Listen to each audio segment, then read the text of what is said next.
Welcome to the Introverted Doctor Podcast, the podcast that uncovers myths, mistakes, and misconceptions that keeps healthcare professionals back from living their best life at work, home, and play. I'm Dr. Lalit Chawla, and with each episode, I'll be focusing on different aspects such as communication techniques, mindset, routines, tools, and strategies with the goal to show how to eliminate anxiety, trip-ups, and unwelcome results that come from ineffective communications. Now, if you're joining me on this episode, you'll know that this is a continuation from the previous episode. I've been fortunate enough to be speaking at a few conferences, one recently at the Mayo Clinic, Vancouver, and I've had some wonderful people come up to me and ask me, how can they make their presentations better? So this is what this podcast is about. This is really the second part of a little mini series. And so if you heard the previous one, you know that using a framework is really important for creating a proper presentation. I talked about goals in the last podcast, and the goal, you should really be answering one particular question. At the end of the episode, or at the end of my presentation, what is the goal that I want my audience to have? This podcast episode is really going to be talking about doing a proper needs assessment and really understanding your audience and who they are. And it's very important to kind of zone in and dial into that aspect, because that's something we may take for granted and we're not really clear about, because it can really fumble you up and surprise you, and it can create a lot of anxiety if you thought you were speaking to a particular type of audience, and then all of a sudden you go there and it's totally different. So here are some key elements and key questions to ask about the audience that you're going to be addressing. First of all, it's important to understand and ask, how big is the audience going to be?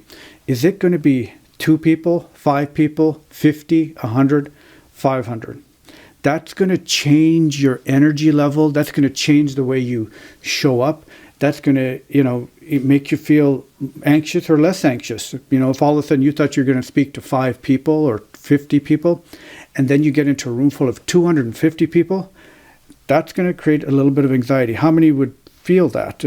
Would you feel that? I know it would change the way I would approach everything, and I'd be like, what? I just thought it was for 50 people, and that changes everything. It also changes how you prepare, because all of a sudden now you're speaking to a group of 100, 200 people. You'll need a microphone.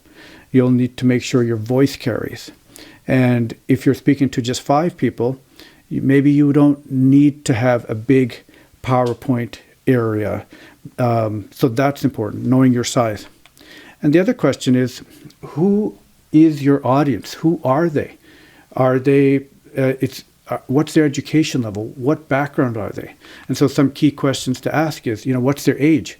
Are you going to be talking to a group of 60 and older? Are you going to be talking to, 40 years old, 30-year-olds, 20-year-olds? Is it going to be a mixture? Because that's going to change everything in terms of how you address. If you're talking to a young group of people, you're going to need to use different language. What you wear is going to be incredibly important. All of a sudden, you come in with a 3-piece suit or a fancy dress, and you're everybody's dressed up in jeans and a t-shirt. It's going to be harder for you to kind of connect depending on what your role is in that presentation. So asking that question, the age, what is the gender? Is it mainly women? Is it mainly men? Is it mixture? What's the background there from that perspective? Because that's going to change. If you're giving a talk on, like I've given talks, wellness for women, now that changes the way I show up in terms of my presentation, in terms of the content that I'm creating, because I want to think about that. If I hadn't asked that question, or if I was unaware of it, my presentation or what I'm talking about wouldn't be geared in more specifically, and I wouldn't be able to answer the questions that, say, that particular audience had. And the other thing is to understand what their education level is. Because if you're talking to a room full of doctors, nurses, occupational therapists, you're going to use different type of language. You're going to use language that is familiar to them versus somebody who may not be familiar with the medical language. So if your audience does not have a medical background, you're going to stay away from certain words. You're going to stay away from certain statistics that may be confusing or may be irrelevant and may actually take away from the presentation. So formalizing these questions are really important. The other thing that's important is also thinking about what is their cultural or ethnic beliefs that you need to be aware of, because we live in a society, we live in a multicultural society, but you may be speaking to a group of people who have certain beliefs about, say, medicine, about about your particular topic that you're talking about. And if you haven't addressed that, that's going to change how effective you will be in terms of your presentation. Then the other thing, piggying back to that idea, is thinking about what are their beliefs, opinions, and attitudes about that particular topic that you are about to present. When I've given the talk on how to use magic in a clinical setting, I know that when I first did it, and I still keep it in mind, but when I first did it to a group of doctors, I knew that there was going to be enough people in the audience that were going to say, what's this magic stuff all about? Like, what, using magic in the clinic? That's kind of, I can't see that happening. In fact, I know that, a couple people, more than a couple people came to me and they said, I didn't know what that whole talk was going to be about. I came because I thought it was interesting. I thought it might be new. I didn't want to hear another talk about, chronic obstructive pulmonary disease or a urinary tract infection. So I decided to check this out. I thought it might be entertaining. And then they get pleasantly surprised because I kind of knew the kind of objections they would have, because I was clear about knowing who my audience was and understanding really the why. Why should they learn this and what was the point of it, and being clear about that. And then understanding the other question to ask in knowing your audience is, what's their attitude towards you? Are you somebody that they can trust? Are you somebody that's going to be in alignment with? Or are you going to be somebody that is holding a roadblock to them? Recently, in my neighborhood, we had a little gathering. There was a city official, and the city is proposing to do something that's going to dramatically change the neighborhood environment. And so we had many people coming in, and they were not happy with some of the propositions. And I'm sure that the presenter had to know that. And he knew it wasn't going to be, we weren't going to have nice cake and coffee and have a pleasant chat. People came in with a certain level of emotions, and they were not going to, find him, they didn't find him a friend. So he had to have a certain mindset, I'm sure, if he was going to show up and deliver whatever he was planning to deliver that day. And then also understanding, it's also important to be clear about what's the attitude about who you might be representing. If I'm speaking and I'm a doctor, I represent the medical field. If I am speaking as a father, I'm representing, fatherhood or that group of ideas or people. So it's important to think about who the audience is. If I'm giving a talk on health and wellness to women, I'm a male, so I'm coming in with that masculine energy, that masculine background.